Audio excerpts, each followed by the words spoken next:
Play ball, sports fans, welcome to the Leaderboard on WTOL 11+. We're your new home for everything fun, fast, and full of hometown pride in Northwest Ohio and Southeast Michigan.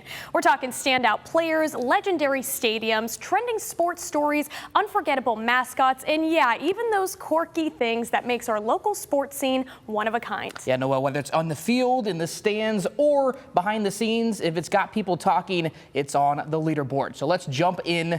As things stand in the first week of June, our Toledo Walleye are in a battle for the Kelly Cup with the Trois Rivieres Lions. Now, history will be made either way, as neither the Walleye nor the Lions have ever raised the Kelly Cup. For the Fish, this is our third time back in the finals in the past 5 seasons, and for the Lions, it's their first time ever in the finals. Now, if you're thinking to yourself, I remember Toledo hockey winning a championship before, well, you're not wrong. Back in 1994, our Toledo Storm, as they were called at the time, won the Riley Cup. It was a magical run for the Storm that included 11 straight wins to bring home the title. Now, this was back in the days of the Toledo sports arena, on Main Street. Think of names like Mark Deasley, Ian Duncan, and Chris McSorley. We have so much more local sports content coming up on the Leaderboard today, including our top 11 list of the week. That's right. This week, we're diving into the top 11 Walleye fan favorites. Then we will take a trip to St. John's Jesuit and check out their historic Titan Dome. Plus, did you know there's a current MLB player from our area who's a former All-Star and led the league in wins less than 2 years ago? Soon you will. Plus, so much more to come on the Leaderboard. Behind all the highlights, recaps, and on-the-field action from our local sports teams is the athletes that make it happen. This spring, I had the pleasure of taking a deeper look every week for an athlete that stood out in some way for their respective sport.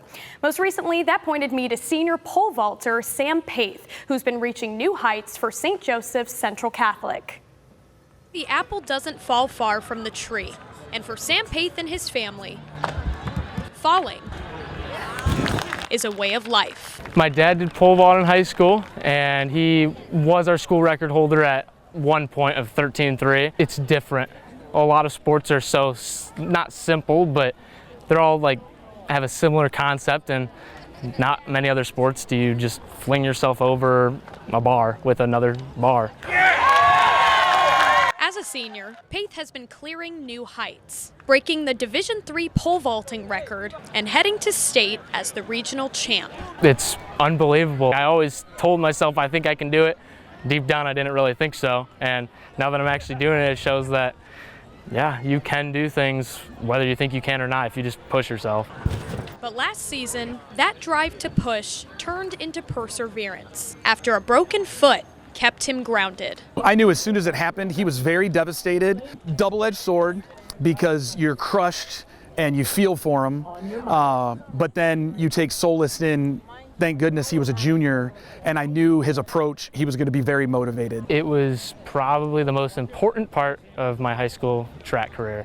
I kind of just knew I had more in the tank for the one last season, and I wasn't going to take anything less than that. And as he caps off his high school career in Columbus next week, Paeth says what's important is not what he achieves, but who set him up from the start. My dad, like 100%, because whether he was the one coaching me or not, he's the one who gave me all the opportunities and set me down to coach with probably over 15 different coaches in the last summer, just so I could get myself back to where I am. He's just done the majority of it, whether he realizes it or not, and yeah.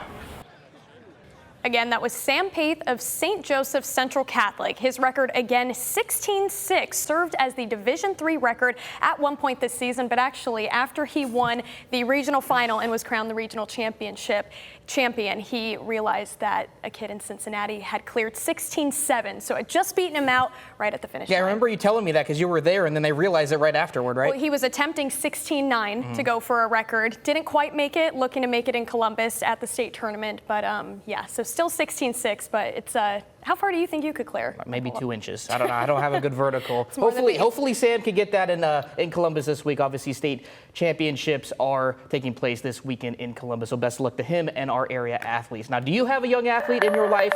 Well, we want you to show them off. Whether you're a parent, a grandparent, guardian, or just the biggest fan on the sidelines, we want to see your favorite youth sports moments. Send us your best photos and videos, top plays, funny sights, big wins, or just snapshots that make you proud. Your submissions could be featured in WTOL 11 sports specials and across our social media platforms. All you do is text us your highlights and be sure to include your name, your star's name, and a hometown. That number, which you see on the screen, 419-248-1100, or you can email us at sports@WTOL.com.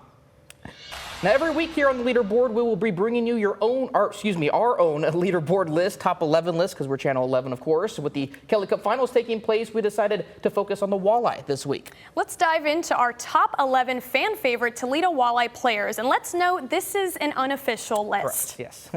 So let's begin with number 11. That is Evan Rankin, one of the original faces of the franchise. Rankin's goal scoring, work ethic, and loyalty helped lay the foundation for the Walleye's long-term success. He is number 4 on the team's all-time points list. Number 10, Jeff Lurg, undersized but unmatched in heart, the former Michigan State Spartan star. Lurg's acrobatic saves and never-quit attitude make him one of the most beloved goalies in Walleye history. Number 9, Simone Denis, a high-scoring defenseman with a highlight reel talent. Denis made the blue line exciting and quarterbacked a power play that always kept fans on their feet. Fans see him on game days now in the Walleye commentator booth. This week, we spoke with Simone about his time as a player with the Walleye. Every time you get to skate out on that ice at the Huntington Center, I'll never forget those, you know what I mean? Like the chills you get from feeling that crowd, whether it was the playoff games, the home openers, coming through the flames.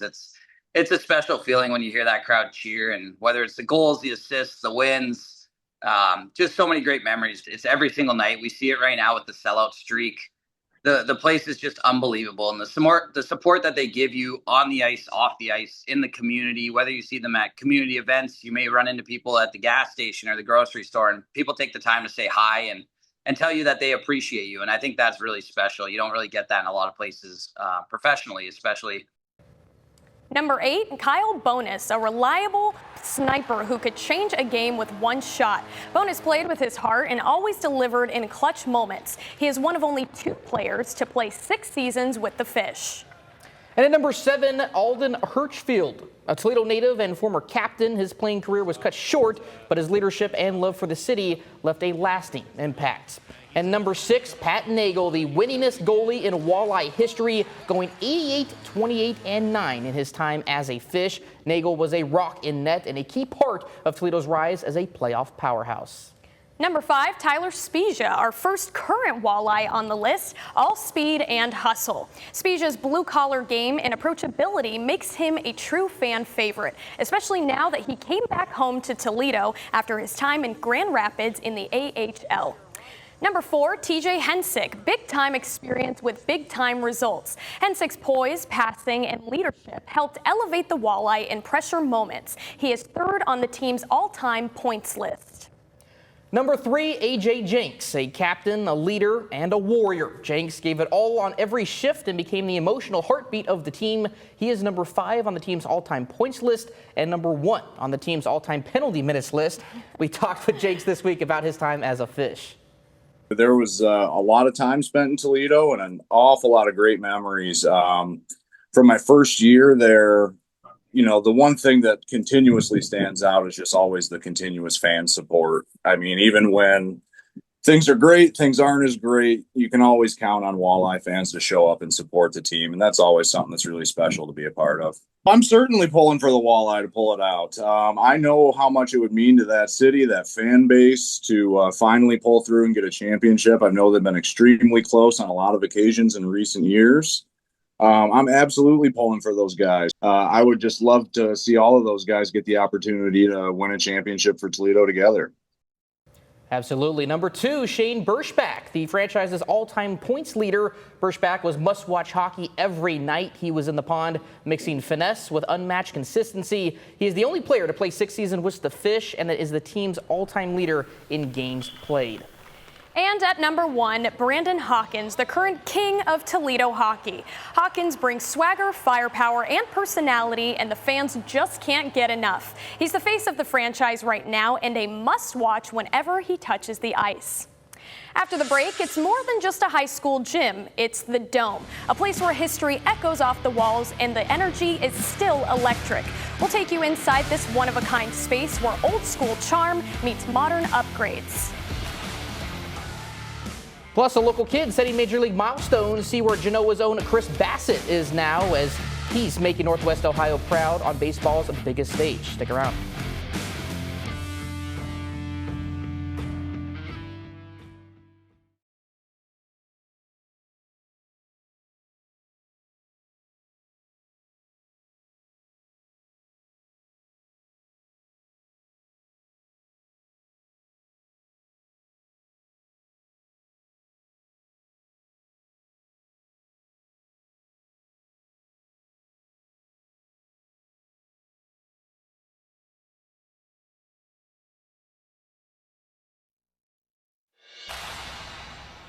Welcome back. This brings us to our leaderboard poll of the week. While football season may still be a few months away, the excitement is already here as training camp gets ready to start soon. Our first question revolves around our local NFL teams. Which number will be higher this season? The number of games won by the Detroit Lions or the number of games lost by the Cleveland Browns? Sorry, Cleveland. To vote, simply scan the QR code on your screen right now or head to WTOL11.com and head to the sports section.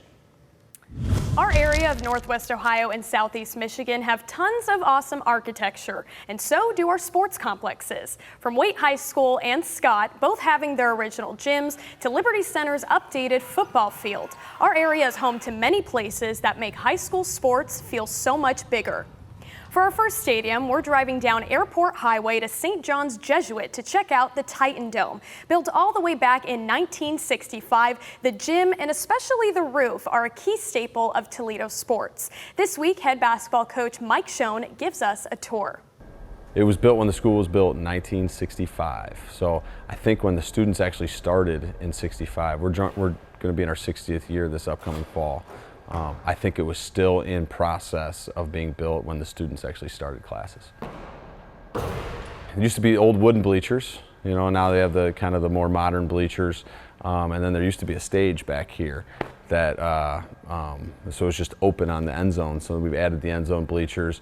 And then used to have the old scoreboards. We eventually added the overhang, which then actually isn't used anymore. And now we have the digital board. So it has a really nice mix of like the old with still some of the modern day stuff. So I guess way back in the day, it used to be green. Yeah, like way back when. And then probably about 10 years ago, one of the things they did when they renamed the court was they painted it that gold. So now it's kind of got that gold dome look to it. I think it's obviously the dome feel to it, the wood feel to it. I always tell people it's kind of like, I feel like it's like Cameron Indoor Stadium for high schools in a sense. We've upgraded it and modernized it, but it still has that old feel to it. And then when this place gets packed, like I think it is very unique. It doesn't have that cookie cutter gym feel to it. The court was named after our legendary head coach, the guy who was the coach prior to me. Ed Heinz was here for 40 years. By the time he retired, I think he was third all time in Ohio in wins. So before his last year, which at that point no one knew he was retiring yet, but they named the court after him. So I think since 2017, it's been Ed Heinz Court.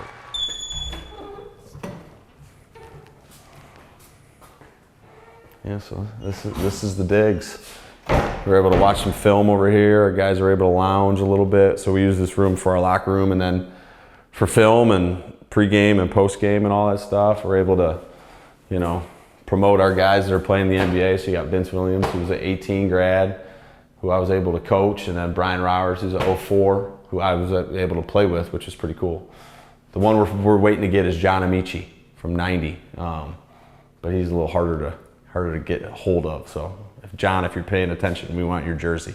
Our guys are spoiled and fortunate to have this area for themselves, for sure. And this is only 3 years old, so this is a new renovation. When they redid this, when I was a student in probably 02, the space. So it kind of had like a fitness center feel to it back in those days. And then we renovated it in 14 and put some of the stuff you actually see in here now with the racks and the machines and had made it more of like a real like weight room feel. Back in the day, weightlifting wasn't as important. Now, I mean, it's essential, and you got to make it fun. It's got to look good. It's got, you know, a guy's got to want to be in here, and I think you come into a space like this, it brings energy to you, and you know, it's so important to any team's success nowadays. It's 12 months a year. You're in the weight room. You're working hard. So to have a space like this is crucial.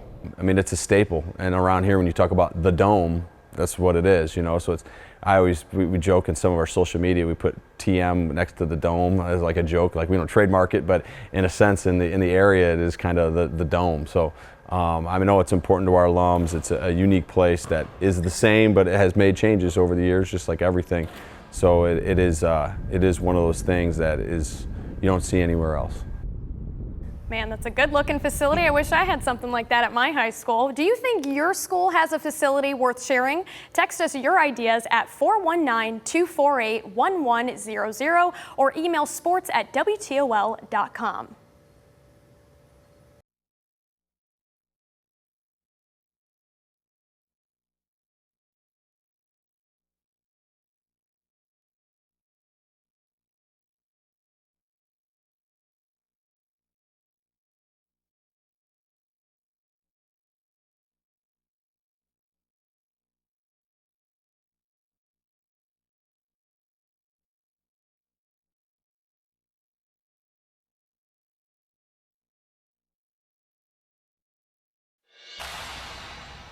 Welcome back. For 2.5 months, this has been the beacon for softball programs across Ohio. And this week, Northwest Ohio put its best swing forward with state championships on the line.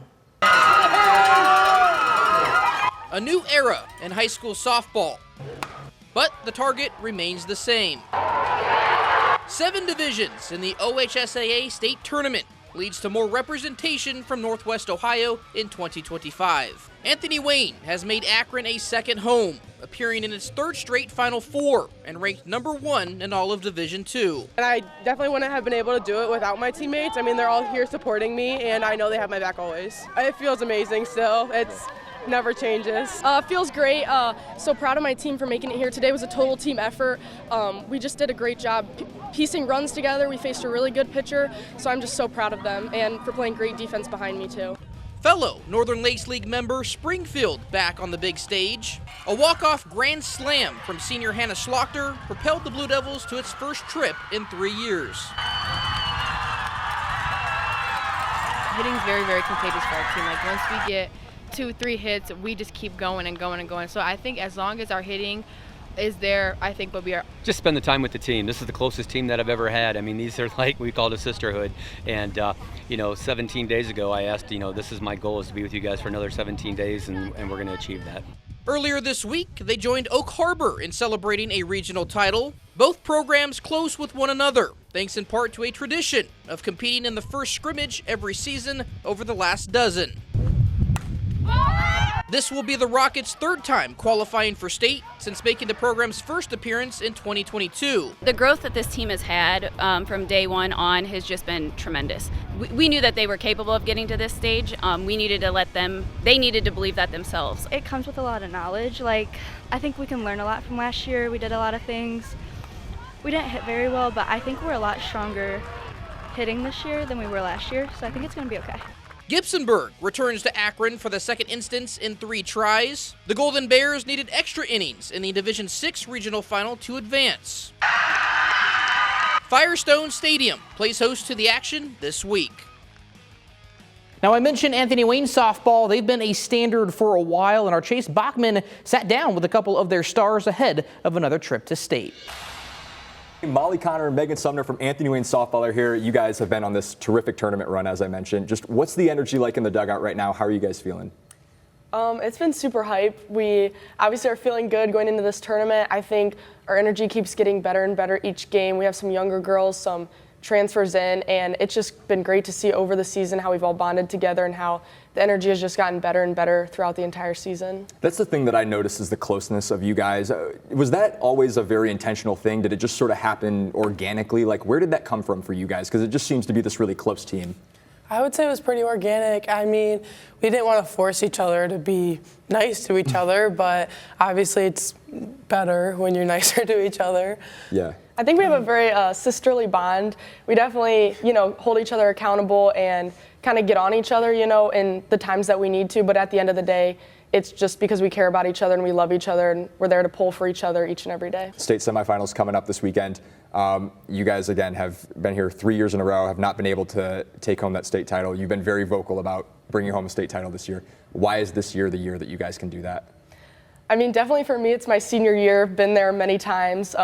Freshman year, we lost a total battle in our regional final to Springfield. Then my sophomore year, we make it to the finals. Junior year, we make it back to the Final Four. And this is just the year. I can feel it.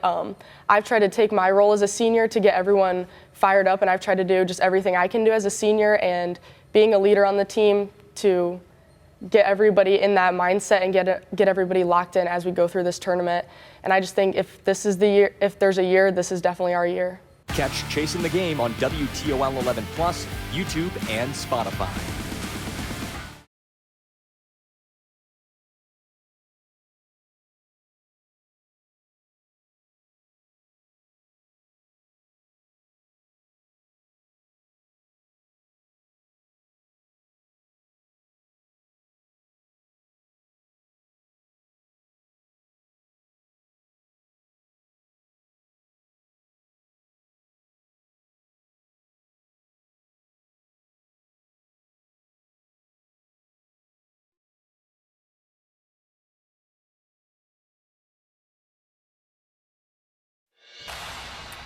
Playing in Major League Baseball is hard, and throwing more than 1,000 innings in the major leagues, well, that's even harder. This week, our Where Are They Now athlete is Toronto Blue Jays starter Chris Bassett. Bassett grew up right here in the Toledo area, going to Genoa Area High School. There, he was a standout athlete on the baseball and basketball teams. But it wasn't always easy for Bassett, who has been described by his high school coach as a late bloomer, who took a while to grow into his body. After high school, he went to the University of Akron before being picked in the 16th round of the 2011 MLB draft by the Chicago White Sox. He made his major league debut with the White Sox in 2014, and since then he's played for the Oakland Athletics, New York Mets, and the Blue Jays. Bassett's built a solid career with over 75 wins and more than 1,000 strikeouts. It's pretty impressive to see a local kid make it this far in pro baseball, and he's definitely a story to be proud of here in Northwest Ohio. So we'll keep an eye on him and keep you up to date on how he's doing the rest of this season.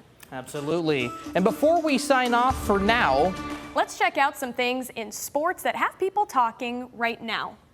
Two different leagues are in their respective finals right now as the Edmonton Oilers and Florida Panthers battle it out for another year in a row for Lord Stanley's Cup. Last season, the Panthers won the Cup in 7 games. Then on the NBA court, Indiana Pacers and the Oklahoma City Thunder battling out for the Larry O'Brien Trophy. Both teams looking for their first NBA title ever. The teams are both similarly led by star guards, with Shai Gilgeous-Alexander, and Tyrese Halliburton leading their teams in most categories. Well, that'll do it for our first episode of the Leaderboard here on WTOL 11+. Yeah, Noelle, we will be here all season long for every sports season, bringing you the latest and greatest content from right here in Northwest Ohio and Southeast Michigan. For Tyler Segerman and our entire WTOL 11 team, I'm Noelle Blumel. We'll see you next time.